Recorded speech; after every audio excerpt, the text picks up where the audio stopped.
Pro 1 RRI Malang, kanal informasi dan inspirasi.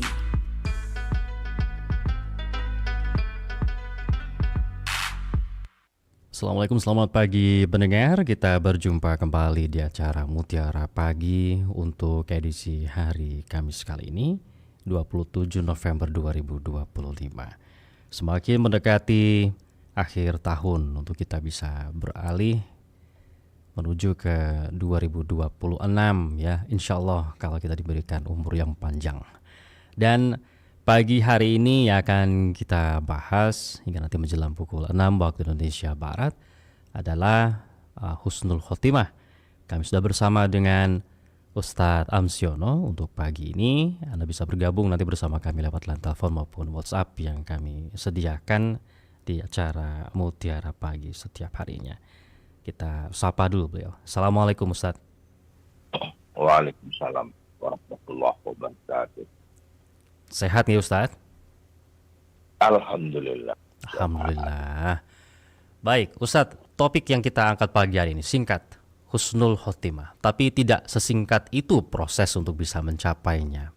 Gak gampang ternyata ya. Yang biasanya orang doakan kita semuanya, mudah-mudahan nanti di akhir hidupnya bisa Husnul Khotimah. Kenapa itu perlu diamini? Karena ternyata tidak semua bisa mencapai itu Ustaz. Betul. Islam memang iya, Muslim memang iya, tapi untuk Husnul Khotimah ternyata nanti dulu. Ini dia. Baik, monggo silakan Ustaz. Baik, terima kasih. Assalamualaikum warahmatullahi wabarakatuh. Waalaikumsalam warahmatullahi wabarakatuh. Bismillah, alhamdulillah, wassalatu wassalamu ala rasulillah, wala hawla wala quwwata illa billah. Asyhadu an la ilaha illallah wa la syarika lah, wa asyhadu anna Muhammadan abduhu wa rasuluhu la nabiyya ba'dah. Allahumma shalli wa sallim wa barik ala sayyidina Muhammad wa ala alihi wa sahbihi wa mawala amma ba'd. Masyiral muslimin wal zibratal mu'minin rahimakumullah, pendengar RRI Malang yang semuanya mudah-mudahan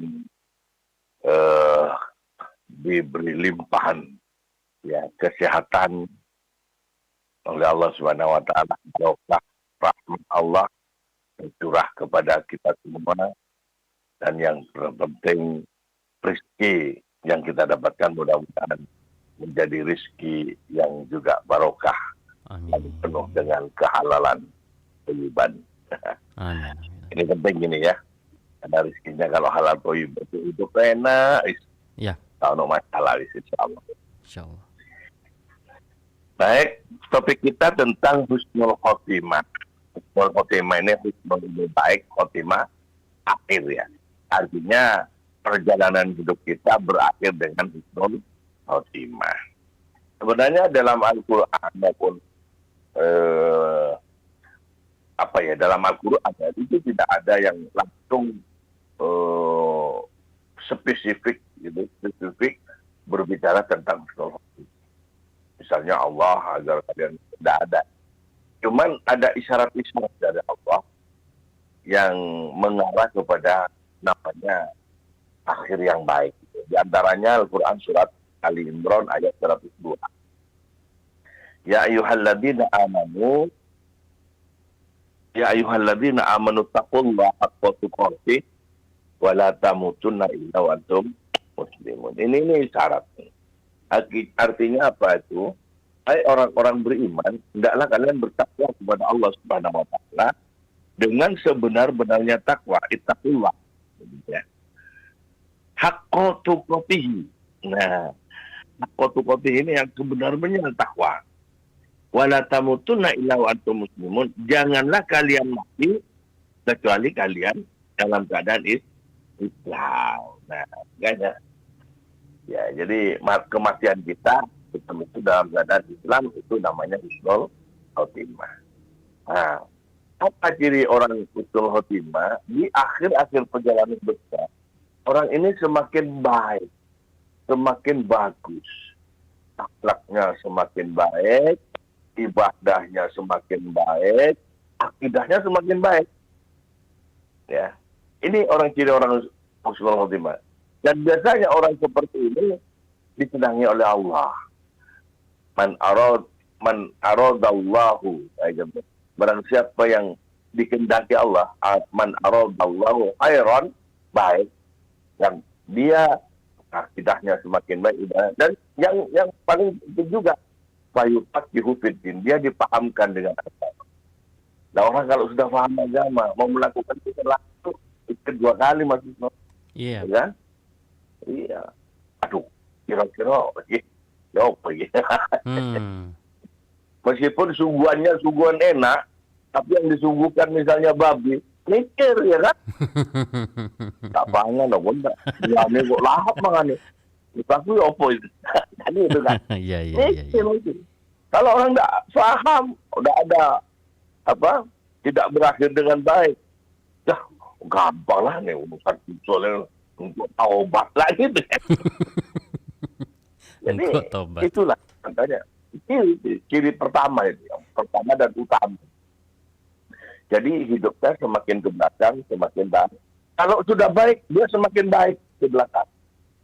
Makanya ketika nanti orang itu si Ani yang baik ini tadi, yang utuh khotimah ditanyakan, jadi almarhum misalnya, bagaimana pendak dia? Apakah almarhum atau almarhumah ini orang baik? Mesti semua serta jawab baik, orang baik kan itu kan. Tapi saya kalau datang ke takziah kepada yang saya tidak tahu backgroundnya, latar belakang orang ini baik atau tidak, kalau ditanyakan itu saya diam. Sebab ini jadi saksi itu di akhirat itu. Pasti tuh sampai mengatakan baik ke orang ini. Padahal orang ini ternyata antara pahala dan dosanya. Ya. Tapi sampai katakan baik dan kita namanya. Enggak ikut-ikutan saya. Jadi ganti nanti. Kalau sudah berhubungan dengan syariat, berhubungan dengan agama, itu hati-hati. Iya. Itu yang pertama. Ya.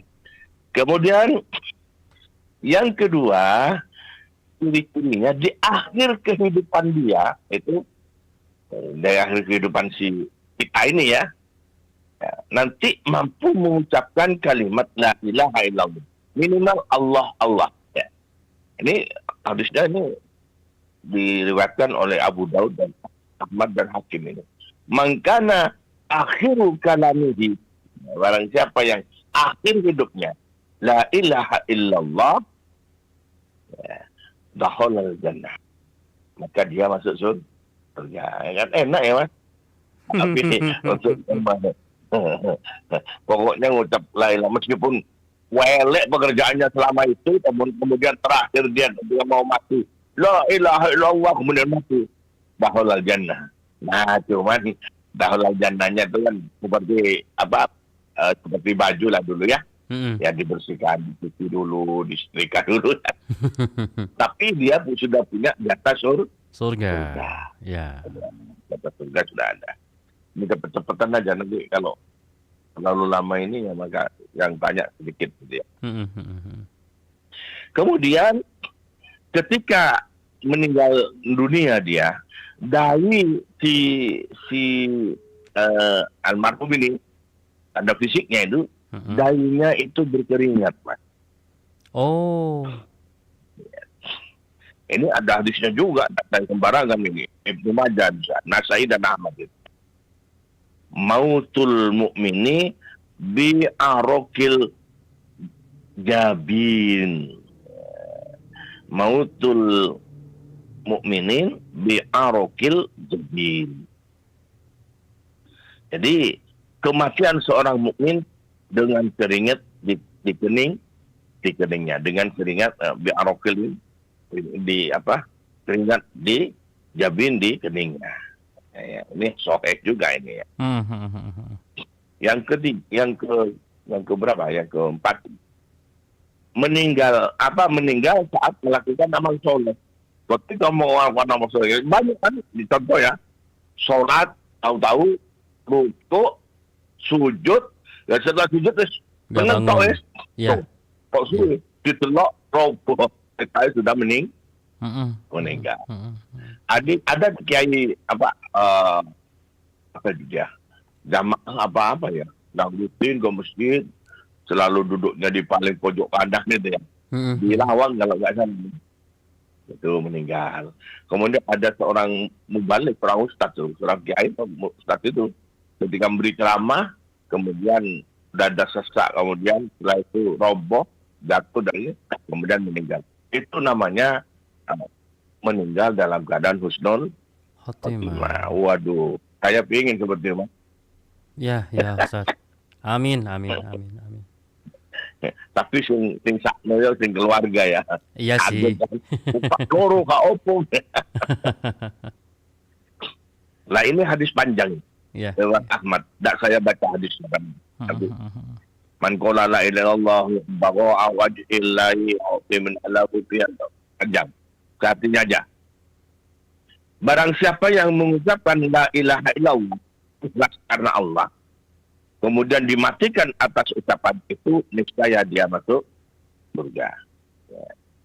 Kemudian, ini habis panjang saya katakan. Selanjutnya, barang siapa berpuasa sehari ikhlas karena Allah, kemudian dimatikan atas puasa itu, niscaya masuk surga. Barang siapa bersedekah dengan satu sedekah ikhlas karena Allah, kemudian dimatikan atas sedekah itu, saya masuk surga. Nah ini juga ada ini kan, meninggalnya hari apa? Jumat. Nah ini ada hadisnya, Mas. Tidak sembarangan itu. Hadis Tirmidzi dan Ahmad. Mamin muslimin ya. Yamutu yaumal jum'ati au lailatal jum'ati illa wa qahuwahu natal qabri. Tidaklah mami muslimin, tidaklah seorang muslim yamutu yaumal jum'ati, meninggal pada hari Jumat, atau lailatal jum'ati, atau pada malam Jumat. Nah, illa waqahu fitnatal qabri, kecuali atau melainkan Allah akan melindungi dia itu dari fitnah kubur. Masya Allah, Mbak ya. Makanya pingin mati hari Jumat awalnya. Habis lusa ya. Ternyata orang meninggal di hari Jumat atau malam Jumat itu, meskipun dia ya tidak sebegitu ibadahnya, tidak begitu terlihat bagus juga, tapi meninggal lagi itu. Gimana itu? Kan itu katanya. Nah ini Rasulullah sih tahu. Ya mungkin ada amalan yang diterima oleh Allah kan gitu kan. Iya. Jadi kita jangan meremehkan orang. Ya. Ya ini sudah ibadah sampai gak turun-turun di masjid.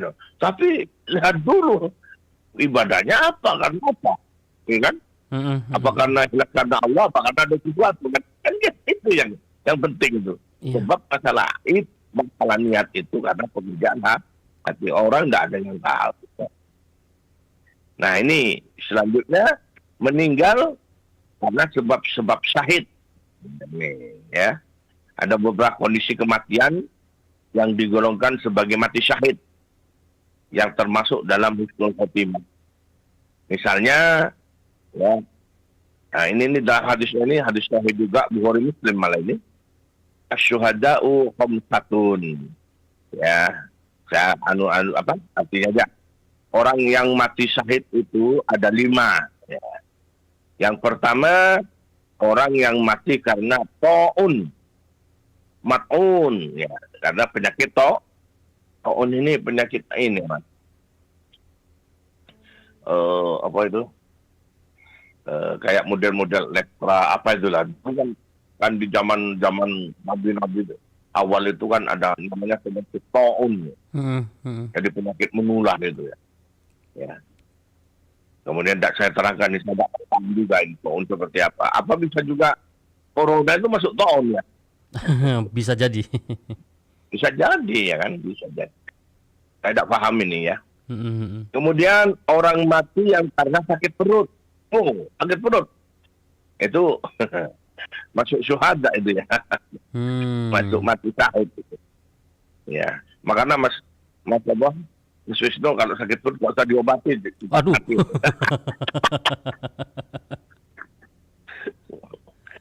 Kemudian mati tenggelam. Hmm. Kan enak ya kalau ada orang mati tenggelam dibuat gembira keluarganya, pelipur laranya kan itu. Udahlah Pak, tidak usah terlalu sekali. Ini takdir sudah terjadi dan insya Allah hadis riwayat Bukhari Muslim ini hadisnya orang yang mati tenggelam itu insya Allah disebut dengan orang mati syahid. Dan ini kan bisa kita jadikan dalil gitu ya. Ya. Untuk membuat orang tuanya tidak terlalu gede kan itu kan. Mudah-mudahan enggak lah. Kemudian mati tertimpa reruntuhan. Berarti kalau ada gempa, kemudian bencana kemarin Semeru ya. Iya. Yang meninggal itu kan berarti mati syahid itu ya. Syahid. Kemudian orang yang mati syahid di jalan Allah, ya dalam berperang dan lain. Ada pula itu orang yang mati syahid ketika melahirkan, ketika hamil, ibu-ibu ya, itu juga termasuk syahid dan lain sebagainya. Saya kira itu Mas, panjang ini Mas nanti Mas kalau kita bahas terlalu ini ya. Cukup sekian dulu. Baik. Sebab-sebabnya untuk bisa mencapai husnul khotimah itu banyak sekali. Kemudian tadi perlu diperhatikan adalah bagaimana akhir dari kehidupan seseorang. Nah, tadi kalau saya katakan ketoke nggak pernah nggak pernah ibadah atau ibadahnya kayak biasa-biasa ya, tapi kok meninggalnya di kondisi yang bagus. Nah, ini yang tadi jenengan katakan kita tidak pernah tahu sebenarnya ibadah apa yang dia lakukan secara sembunyi-sembunyi sehingga Allah itu terima ibadah itu. Iya, karena itu Mas niatnya betul. Jadi dia mengkondisikan, mendudukkan niatnya betul itu. Ya. Karena lillahi ta'ala betul itu. Tapi karena orang kadang-kadang melakukan amal soleh itu kan ada keinginan tertentu bukan karena lillahi ta'ala, misalnya kan di medsos kan diimimin, ya kan? Sedekah Al-Quran dengan uang cuma 30 bisa mendatangkan rezeki. Itu kan iming-imingnya begitu. Tapi kalau kita kan ya itu bolehlah kita jadikan sebuah bahan ajakan ya. Tapi niat kita untuk menuju ke sana jangan karena itu gitu. Karena jangan ingin mendapatkan rezeki kemudian hanya dengan bondo 100.000 kemudian rezeki mengalir. Itu yang salah kadang-kadang. Oke. Iya, niatnya. Makanya niat. Oke, itu ajakan. Kita niatkan lillahi ta'ala. Ya Allah, aku niat ya Allah. Niat ikhlas karena lillahi ta'ala. Ya. Nah, perkara dapat rezeki karena lantaran itu yang disebut dengan rezeki yang tidak diduga-duga gitu. Jangan kita mengeluarkan kemudian ingin imbalan. Nah, itu kan enak gitu. Baik. Nah, kalau dari kehidupan yang biasa dilakukan sehari-hari ini Ustadz, ibadah-ibadah amalan yang paling sederhana sebenarnya, tapi sangat berpengaruh untuk bisa meraih akhir yang baik tadi itu. Iya. Jadi kan banyak itulah orang-orang yang kita dipandang ibadahnya biasa-biasa ya. Ya ke masjid kadang-kadang ya kan. Tidak melihat dia memakai korban, tidak ada itu ya. Ya biasa-biasa. Tapi ternyata meninggalnya di masjid misalnya. Ketika sedang sujud. Itu kan husnul khotimah. Iya. Atau meninggalnya pada hari Jumat atau malam Jumat kan dulu. Padahal kita lihat ya biasa. Apa sih amalannya? Ini kita akhirnya bertanya. Ya amalannya sederhana tapi karena keikhlasan itu kan. Makanya ketika iblis dulu oleh Allah dimasukkan ke neraka kan tidak tunduk pada perintah Allah untuk sujud kepada Nabi Adam, kemudian iblis mengusulkan meroket kepada Allah. Tidak apa-apa aku ya Allah besok dimasukkan ke neraka. Tapi aku ingin cari konco, cari teman di neraka, yaitu anak turunannya Adam. Ya, ternyata Allah mengiyakan, ya nggak apa-apa. Tapi engkau tidak akan bisa mengajak turunan Adam mereka yang ikhlas, mukhlisin. Jadi kalau mukhlisin kita ikhlas, susah itu diajak oleh itu. Orang Karena ikhlas semuanya yang diganggu. susah ya diganggu ternyata. Orang Bahaya. kona'an dalam menerima pemberian Allah. Orang kadang-kadang kalau diberi 1 minta 2, diberi 2 minta 5, diberi 5 minta 10, ya kan? Nggak ada Nah, kemudian kalau berhentinya diberi Ustaz. 10, nggak ada Ada berhentinya. Bang, ada yang baru bergabung lewat 10 telepon setelah. Ustaz. Betul, monggo. Silakan. Baik, kita terima dulu oke. Baik, yang satu ini ada siapa ini? Assalamualaikum. Waalaikumsalam. Saking Pak Suko. Oh, nggih Pak Suko. Silakan Pak Suko di Krian. Nggih, niki presenter sinten nggih? Iya Pak Suko. Presenter. Mas Wisnu. Oh, saya Wisnu Pak.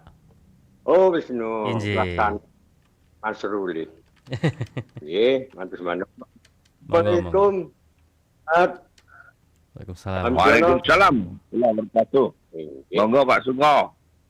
nggih kali kula monitor nyimak kita simak saking panjenengan tok. Kula simak. Nggih. Iki kula tanya jenengan Ustaz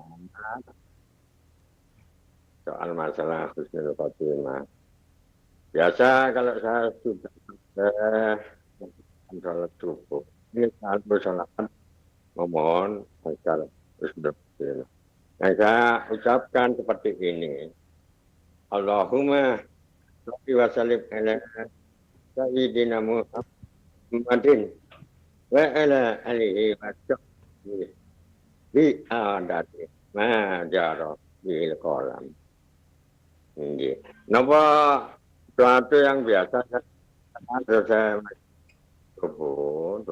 Putus-putus ya. Pak Suko. Antara karena ikhlas agar bisa dalam keadaan meninggal. Matur sembah nuwun. Nggih. Assalamualaikum warahmatullahi wabarakatuh.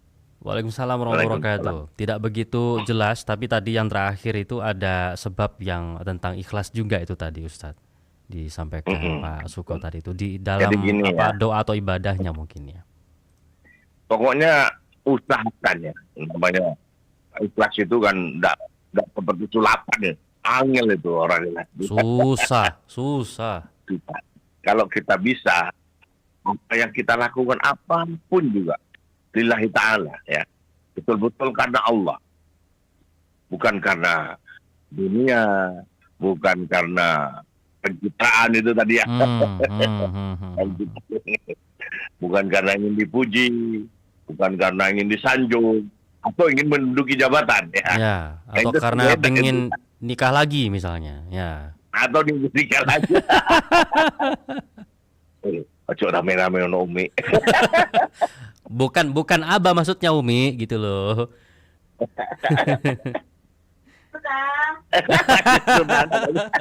Bukan saya juga Umi. Wah, Umi bahaya. Jadi orang yang ikhlas itu sungguh luar biasa ya. Tapi susah mencari orang seperti itu ya. Betul. Makanya orang ikhlas jaminannya betul-betul dia akan lempang ke surga itu. Kecuali orang yang ikhlas kan itu sudah komitmen bukan komitmen ya, memang janji Allah itu ya. Jadi bukan janji manusia, bukan janji Rasul ya, enggak. Jadi janji Allah. Kita tidak akan bisa mengajak keturunan Nabi Adam kecuali kepada orang yang ikhlas. Iya. Tidak bisa orang itu susah ditembus ya. Nah oleh karena itu untuk mencari seperti itu ikhlas itu memang tidak semudah membalik telapak tangan, tidak semudah yang diucapkan. Itu perlu riadah, perlu latihan, noto hati. Makanya sekarang kan banyak ke arah hati ya. Ada majelis taklim namanya Tombo Hati. Cak Nun itu, Emainul Majid itu kan ada lagu masalah hati itu. Betul. Ada itu kan lagunya. Iya. Tombo Hati, Ono Limo. Itu semua bicaranya itu semua ke hati nanti. Siap, Ustaz. Ada yang bergabung kembali di line telepon, kita terima dulu di 495850 kali ini. Assalamualaikum. Waalaikumsalam warahmatullahi wabarakatuh. Baik, silakan. Assalamualaikum Pak Ustadz. Waalaikumsalam. Waalaikumsalam. Pak Irwan ya? Dari Bandung. Iya betul, siapa lagi pendengar Oh, setia ini kan. Oke. Ini sebelumnya ini digitalnya nggak ngudara, ini menggunakan radio FM Jawa Timur, nggak tahu ada pesawatnya gimana. Biasanya menggunakan digital kan biasanya. Begini, tentang masalah tadi ya, tombol hati itu kan, obat hati kan di sini tombol hati itu Pak. Begini Pak, misalkan begini, sakit di badan, sesakit apapun juga Pak, belum pernah mengeluarkan air mata. Tapi kenapa kalau sakit hati kayaknya sering mengeluarkan air mata. Nah, saya kan begini, sakit hati itu kan kata mungkin lebih sakit daripada sakit badan. Ini yang saya rasakan kan begitu. Makanya hati-hati kita kan menyakiti hati orang. Nah, kadang-kadang kan kalau manusia kadang-kadang tidak sadar, baik omongan apapun juga sakit hati. Makanya saya begini menghindar supaya bagaimana cara kita bicara supaya jangan sampai menyinggung hati orang. Karena yang saya rasakan sakit di badan tidak pernah mengeluarkan banyak dokter, tapi sakit hati Pak kadang-kadang mengeluarkan air mata. Nah itu mungkin bagaimana Pak Ustadz supaya kita berhati-hati dalam berbicara, jangan sampai menimbulkan sakit hati orang. Nah itu bagaimana, mohon penjelasan supaya ini peringatan bagi saya aja, supaya jangan sampai dalam berbicara itu harus berhati-hati, jangan sampai menyakiti hati orang. Apalagi sakit hati dengan seorang perempuan, Pak. Waduh. Assalamualaikum. Waalaikumsalam warahmatullahi wabarakatuh. Bener. Nyambung ya Bener memang. Itu sakitnya, waduh Pak, seolah apa ya, kita nggak usah puasa Ramadan, pengen puasa terus tiap hari itu rasanya. Serius. Jadi ada konsep ya dari Rasulullah masalah ucapan ini. Man kana yu'minuna billahi wal yawmil akhir falyaqul khairan aw liyasmut. Ini jadi kata Rasul begini, man kana yu'minu, barang siapa yang beriman kepada Allah dan hari akhir, ya, yakin ya, percaya kepada Allah dan hari akhir, kalau ngomong khairan, ngomongnya omongan yang baik. Aw liyasmut, kalau tidak bisa ngomong yang baik, lebih baik diamnya gitu kan. Nah, Allah sendiri ini begini, untuk berhati-hati kita ngomong itu agar tidak nusuk hati itu tadi ya.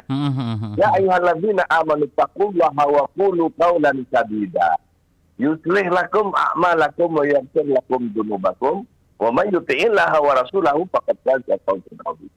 Hai orang-orang beriman, hendaklah kalian bertakwa kepada Allah dan hendaklah kalian juga wa qulu qawlan sadida. Kalau ngomong itu ngomong yang baik. Yang baik itu definisinya luas, Mas. Ya. Lemah lembut, ya kan? Kemudian tidak menyakiti hati orang. Lemah lembut tapi lancip ngomong. Gimana tuh definisinya? Ngomongnya, iya, Inji, Mas Wisnu, udah lemah lembut ya. Tapi Mas Wisnu saking gaji niku, ya, kira-kira halal doyong nggih. Gak enak. Bener juga. Itu lemah lembut. Ya, betul, Ustaz. Lemah lembut itu ya. Lemah lembut. Nadanya. Menusuk. Karena lidah tidak bertulang kan. Lemah lembut tapi kudu nuduk ya.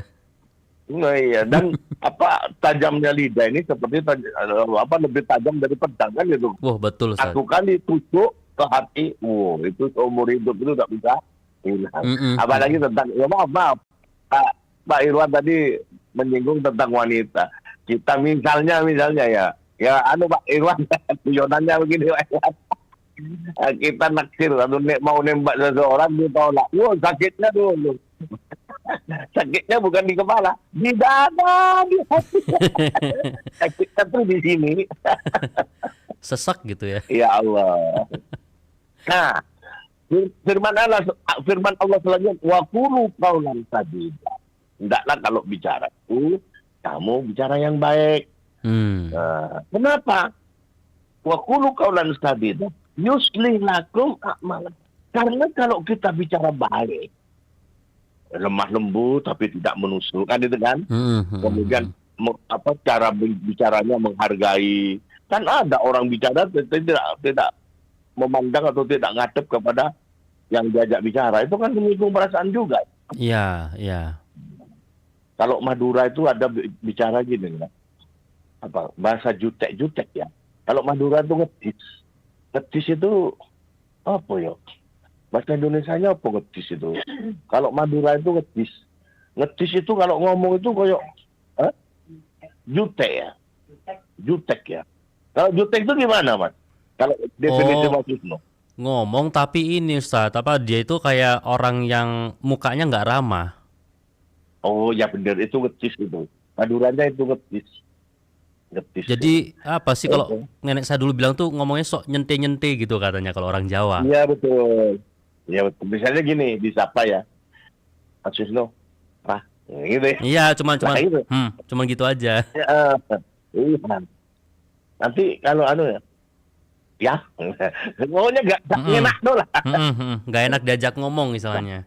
Nah, ya itu dia. Nah, kalau kita itu bicara itu baik dalam pengertian tadi, yuslih lakum a'mal, Allah akan memperbaiki perbuatan kita. Coba. Oh. Memperbaiki. Ya. Jadi otomatis kalau kita ngomong baik, itu Allah sudah akan berjanji ya. Niscaya Allah akan memperbaiki bukan omongan kita tapi perbuatan kita.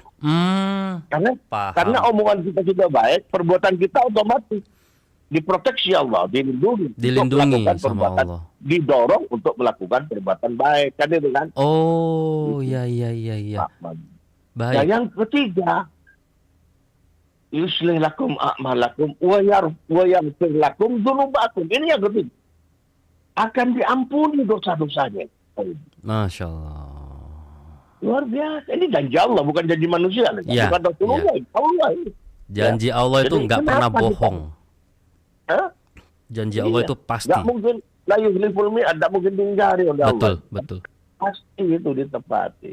Makanya bicara yang baik dalam konteks secara ini tadi, yang tidak menyakiti tapi baik, tapi menyakiti lemah lembut tapi tajam ya, lancip ya. Nah, kemudian yang pertama, Allah akan memperbaiki perbuatan kita, amal kita, ya. Kemudian ibadah kita akan diperbaiki otomatis itu. Masya Allah. Dan juga Allah akan mengampuni dosa kita. Amin. Karena Allah itu amin.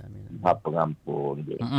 Oh, berarti ngomong yang baik-baik itu karena konteksnya luas, termasuk dia kalau istilahnya bicara tidak berbohong, kemudian dia berjanji tidak mengingkari, kan itu juga termasuk ngomong yang baik-baik, Ustadz ya?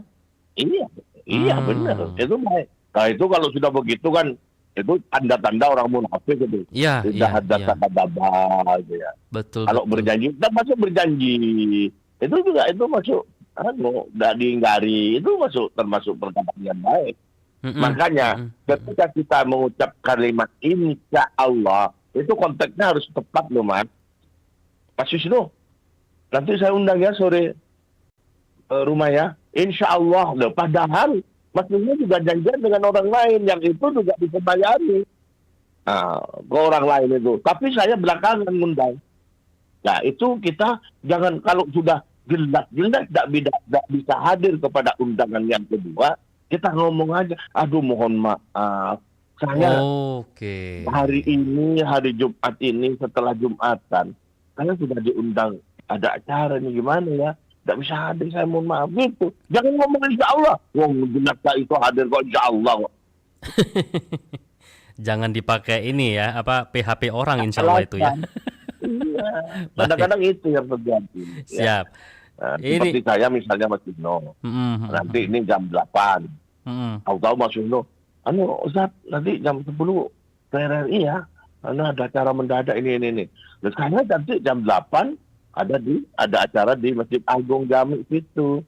Tidak nih saya ngomong, aduh maaf Mas Wisnu, mesti saya ngomong, tidak insya Allah loh. Insya Allah itu jelas tidak teko.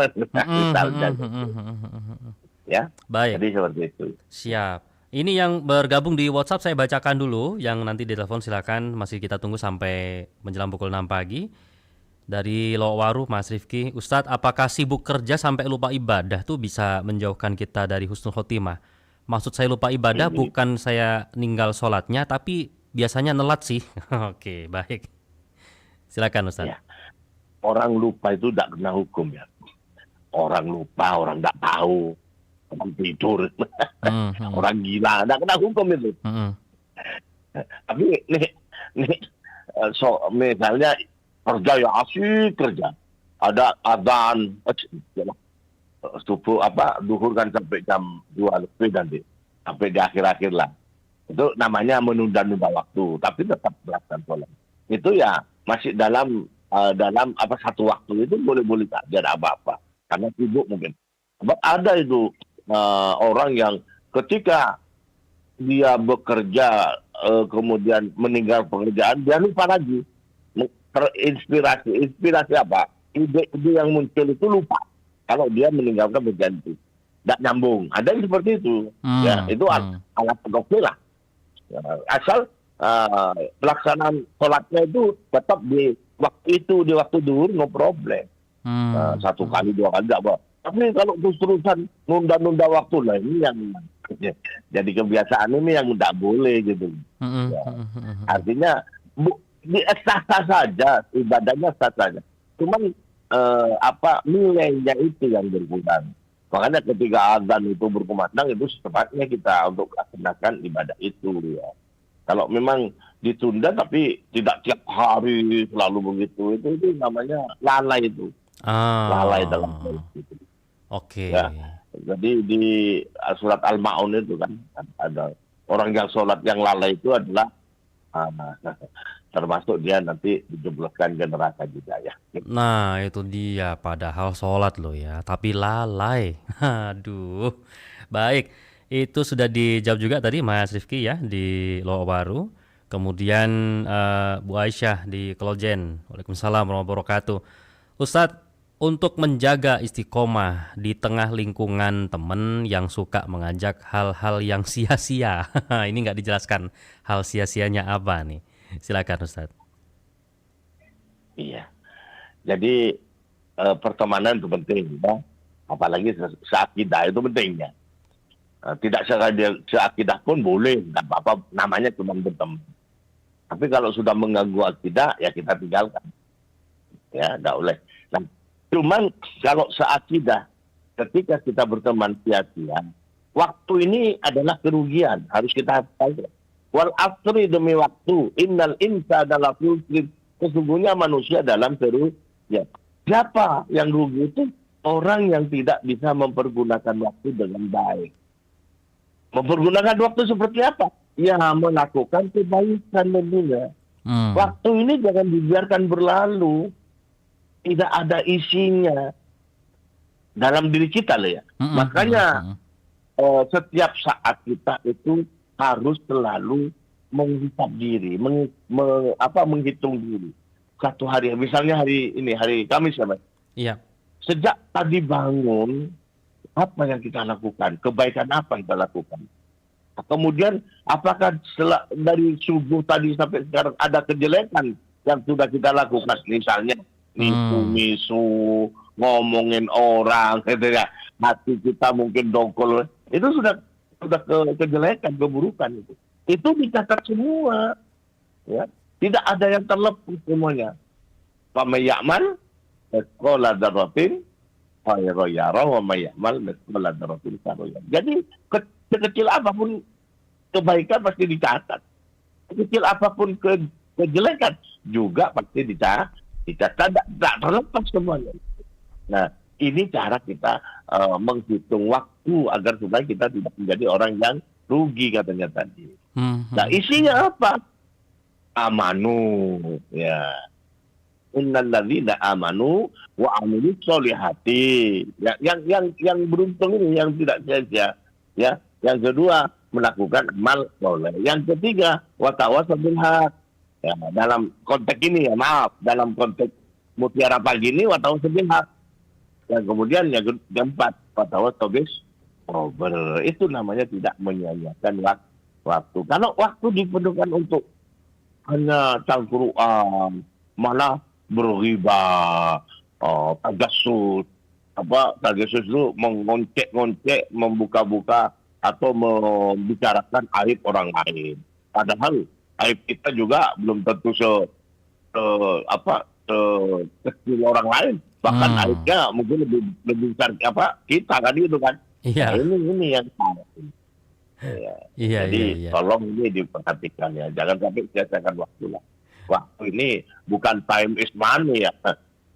Kalau orang barat kan mengatakan time is money ya Mas ya.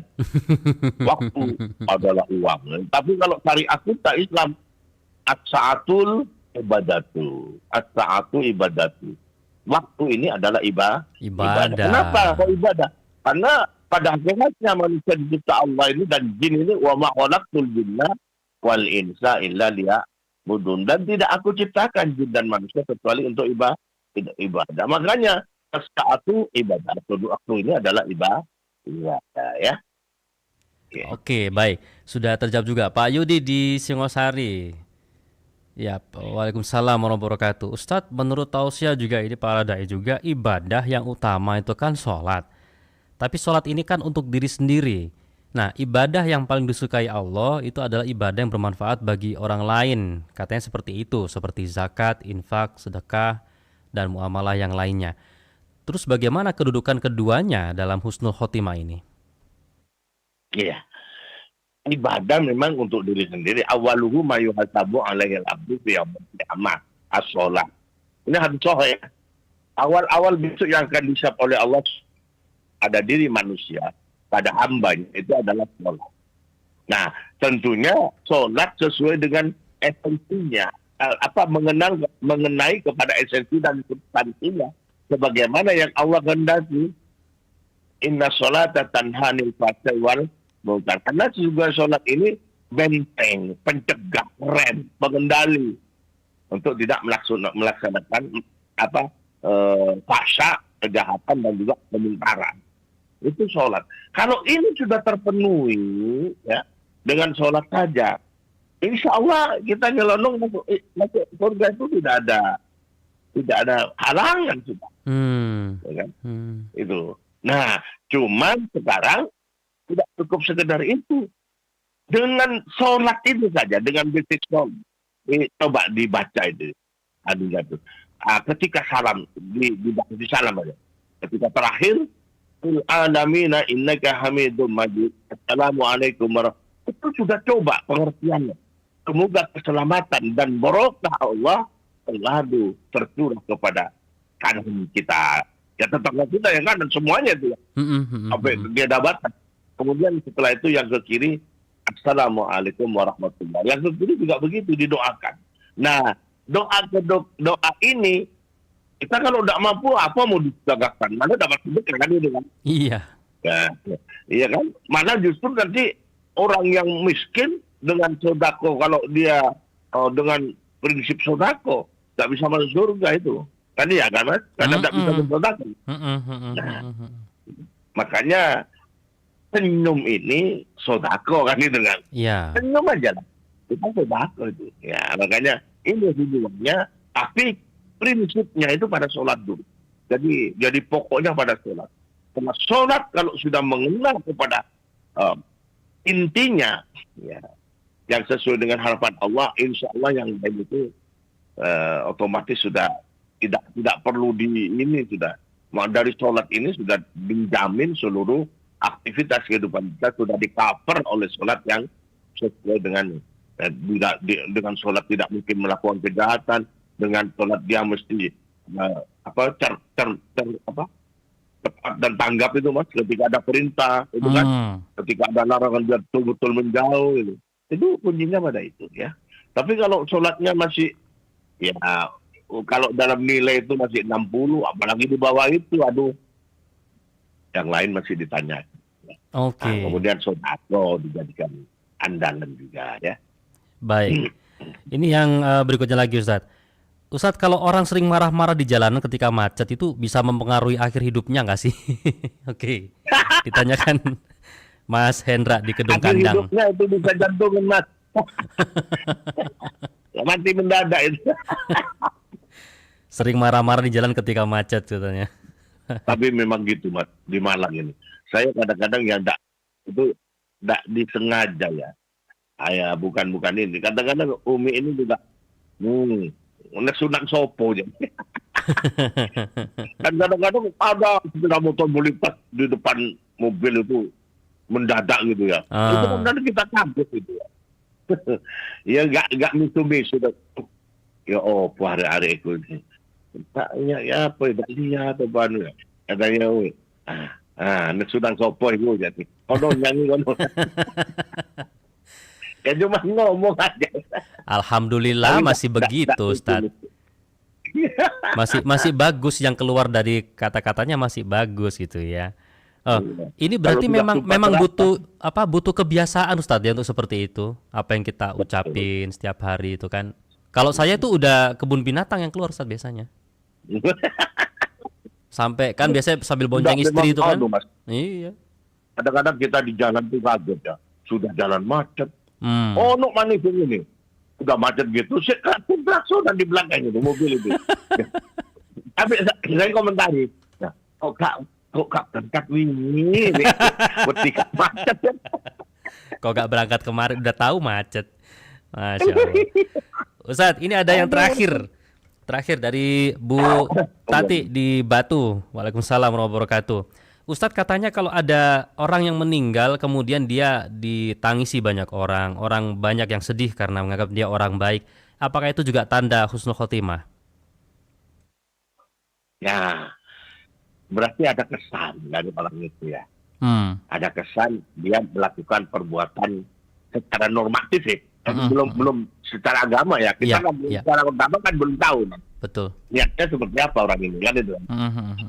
Nah, tapi kalau melihat orang itu sekitarnya merasa kehilangan, kemudian nangis, ya makanya ketika di kuburan itu dimakamkan di kuburan, kan mesti ditanya itu, ya kan? Iya. Para pentakziah yang saya hormati, kita ingin bersaksi di hadapan Allah, ya. Karena ini, apakah almarhum atau almarhumah ini orang baik? Nah, ibu jawab kan itu. Nah, makanya kalau kita memang tahu kepada orang itu bahwa orang itu orang baik, ibadahnya baik, kepada masyarakatnya baik, kita jawab tidak usah ragu-ragu baik. Tapi kalau kita tidak tahu kepada orang itu bahwa itu orang ibadahnya baik dan dia kemasyarakatnya juga baik, jangan dijawab. Ya. Ikut saksi-saksi gitu, Mas. Baik. Padahal besok ternyata dia bukan orang baik, ya. Tak pernah sholat. Ya. Ganti kita ditanya nanti. Kemudian bukan baik. Malah justru besok digugat kita. Ya, Mas Wisnu ini sih ngomong wah orang ini baik. Waduh. Kalau kita juga gitu. Waduh. Kesaksian palsu kan itu berarti. Iya benar. Bersaksi palsu dosa juga ya. Dosa besar kesaksian palsu. Wah, kalau gitu ntar misalnya ada koruptor meninggal belum tobat, kita jangan datang deh. Jangan tak dia. Ditanya nanti mau nggak jawab baik itu sungkan gitu kan? Nah, ada lagi Mas, Rasulullah itu tidak mensolati orang yang punya utang belum bayar utang. Nah itu lagi. Iya. Nah makanya ketika di makam tempat penguburan itu kan mohon maaf apabila almarhum punya kesalahan, ya dengan sengaja besar.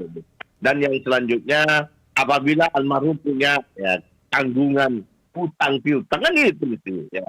Kalau pentakziah ini kebetulan di sini ikhlas, alhamdulillah keluarga mengucapkan terima kasih, mudah-mudahan diganti oleh Allah yang lebih banyak. Tapi kalau masih mau diurus, maka tidak ditagih. Bahasa ditagih kan kasar, mau diurus istilahnya ya. Maka silahkan berhubungan dengan keluarga dan ahli warisnya kan itu mesti. Betul. Ya kan? Iya. Ya, itu kan berat masalah hutang itu. Makanya ya Allah, mudah-mudahan saya mati besok tidak punya hutang. Amin. Mudah-mudahan kita semuanya husnul khotimah. Pertanyaannya sekarang, sedikit. Kalau sekarang diasuransikan Kan sekarang kalau amprap bank itu ngajukan ke bank kan tidak ada suratnya, Mas. Iya. Ya kan? Nah, kalau sudah di situ ada perjanjian. Kan syariah ini karena perjanjian. Ada antarodin, dipotong asuransi, kemudian setelah itu hutangnya dianggap lunaskan itu kan? Iya. Ya no problem itu. Ada orang bertanya soal gitu. Oh. Bagaimana kalau kita ke bank? Ya, gitu. Nah, sekarang ada asuransi kan enggak? Dipotong asuransi enggak? Makanya agar kita tidak selamat lah. Asuransi kan takaful namanya. Itu kan dalam syariat ada. Oh. Agar kita tidak ragu ketika berhutang itu, maka lebih baik memang ada jaminan, ada asuransi. Ya. Kalau Jadi, ada asuransinya, tenang. otomatis itu tertakut itu, Mas. Siap. Ya, itu. Baik. Oke, sudah terjawab semua nggih untuk pagi hari ini. Yang di WhatsApp juga sudah saya bacakan semua. Baik Ustadz, sudah selesai untuk pagi hari ini. Silakan diakhiri. Baiklah para pendengar dimanapun berada, pada waktulah kita berpisah dan insyaallah mudah-mudahan kita diparingi sehat walafiat untuk bertemu pada minggu yang akan datang, Kamis yang akan datang. Bahasan tentang Husnul Khotimah ini semuanya kalau benar itu semuanya dari Allah itu ya. Nah, kalau ada yang salah keliru berarti saya yang goblok, saya yang bodoh, dan tentunya mohon maaf yang sebesar-besarnya ya. Akhirul kalam billahi taufik wal hidayah. Assalamualaikum warahmatullahi wabarakatuh. Waalaikumsalam warahmatullahi wabarakatuh. Baik, pendengar, terima kasih untuk kebersamaan Anda di Mutiara Pagi edisi kali ini, dan sesaat lagi jelang pukul 6 waktu Indonesia Barat kami akan hadirkan informasi dari Malang Raya dan sekitarnya, produksi pemberitaan Radio Republik Indonesia Malang dalam Berita Pagi. Kanal informasi